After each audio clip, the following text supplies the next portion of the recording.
अस्सलामुअलैकुम रहमतुल्लाहि ताला व बरकातुहू। नाजरीन, आज की इस वीडियो में बात करने जा रहा हूँ उर्दू बंगला टीईटी के ताल्लुक से कि कब तक आएगा उर्दू बंगला टीईटी का लेटर एचआरडी मंत्रालय से और सुप्रीम कोर्ट का बिहार प्रारंभिक शिक्षक संघ के खिलाफ फैसला आने के बाद उर्दू अभ्यर्थियों की धड़कनें और बेचैनी काफ़ी तेज़ हो गई है कि कहीं फाइल निगेटिव तो नहीं आएगा या आएगा तो पॉजिटिव आएगा, कब आएगा, क्या है पूरा मामला आज की वीडियो में बताएंगे। और इस मामले को लेकर मुफ्ती हसन रजा अमजदी ने क्या कहा है, लिहाजा वीडियो को आखिर तक ज़रूर देखिए। वीडियो को शुरू करने से कबल मैं गुजारिश करता हूँ कि अगर अभी तक आपने हमारे चैनल को सब्सक्राइब नहीं किया है तो सब्सक्राइब करके बेल आइकन को दबा लें ताकि आने वाले लेटेस्ट वीडियोस का नोटिफिकेशन आपको मिलता रहे।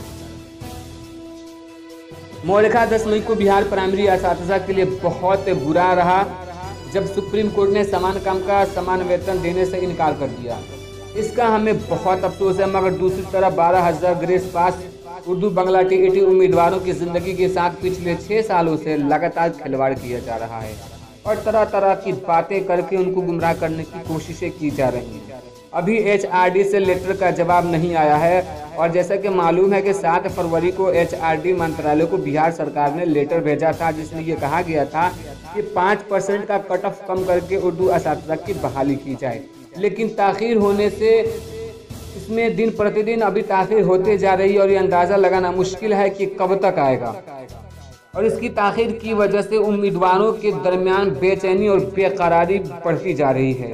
खुदा न ख्वास्ता अगर फाइल पॉजिटिव होके नहीं आता तो क्या हो गया होता, जैसा कि प्राइमरी असातिज़ा के जो ये मामला भी सुप्रीम कोर्ट का आज आया जजमेंट की जिसमें समान काम समान वेतन देने से इनकार किया गया आया, तो इसके लेकर भी उर्दू अभ्यर्थियों के दरमियान काफ़ी बेचैनी हो रही है, क्योंकि आज नीतीश कुमार असातिज़ा से नफरत होने लगी है। पिछले 7 सालों में असातिज़ा के 20,000 सीटें नहीं भरी जा सकी हैं और 2017 टेट का भी मामला अभी फंसा हुआ है। मगर हम तमाम उम्मीदवारों से गुजारिश करते हैं कि आप परेशान न हो। 23 मई के दिन के बाद वाज़ेह हो जाएगा कि क्या होगा क्या नहीं होगा, क्योंकि उसके बाद सरकार किसकी आती है और किसकी हुकूमत बनती है, उसके बाद से सारा मामला आसान और मुश्किल होगा या आसान आपको समझ में आ जाएगी। इस मसला पर उर्दू बंगला टीईटी के सूबाई सदर मुफ्ती हसन रजा अमजदी ने क्या कहा है, आइए सुनते हैं मुफ्ती हसन रजा अमजदी की जुबानी। अस्सलामुअलैकुम, मैं हसन रजा अमजदी बोल रहा हूँ पटना से। पूरे बिहार के उर्दू टीईटी ग्रेस पास उम्मीदवारों को रमजान मुबारक हो।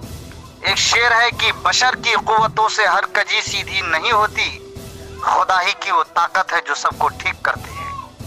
विभाग के ताल्लुक से मैंने पूरी बात की जानकारी दिया था, साथ ही साथ ये भी कहा था कि एचआरडी मंत्रालय भारत सरकार में दिल्ली जाऊंगा। ताखीर का कारण जाने में ये हुआ कि यूं ही तो सनम कोई बेवफा नहीं होता, शायद उसकी भी कोई मजबूरी रही होगी। लेकिन घबराने की कोई जरूरत नहीं, अल्लाह हमारे साथ है। रमजानुल मुबारक के सदक़े में अल्लाह तबारक व तआला हमारी कामयाबी नसीब फरमाएगा और इंशाअल्लाह इस बात की जरूर मैं आप लोगों को जानकारी देना चाह रहा हूं कि हमारा फाइल एचआरडी मंत्रालय से पॉजिटिव ही आएगा, यकीन दिला रहा हूं।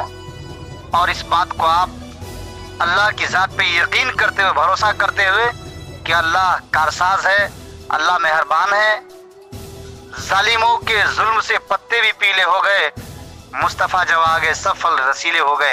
हजरात, ग्रुप के भाइयों और पूरे बिहार के उर्दू टीईटी उम्मीदवारों, घबराने की जरूरत नहीं है। रमजान मुबारक के सदक़े में हमारी कामयाबी मिलेगी।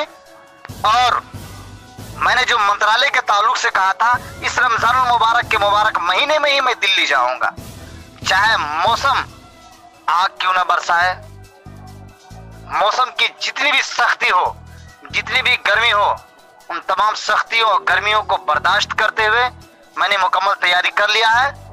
इंशाअल्लाह 2-4 दिन के अंदर अंदर मैं पूरी खबर बता दूंगा और इस बात की जानकारी भी दे दूंगा कि टिकट कंफर्म होने जा रहा है और कौन कौन लोग हमारे साथ दिल्ली रवाने को तैयार हैं, उसकी भी मुकम्मल जानकारी हो जाएगी।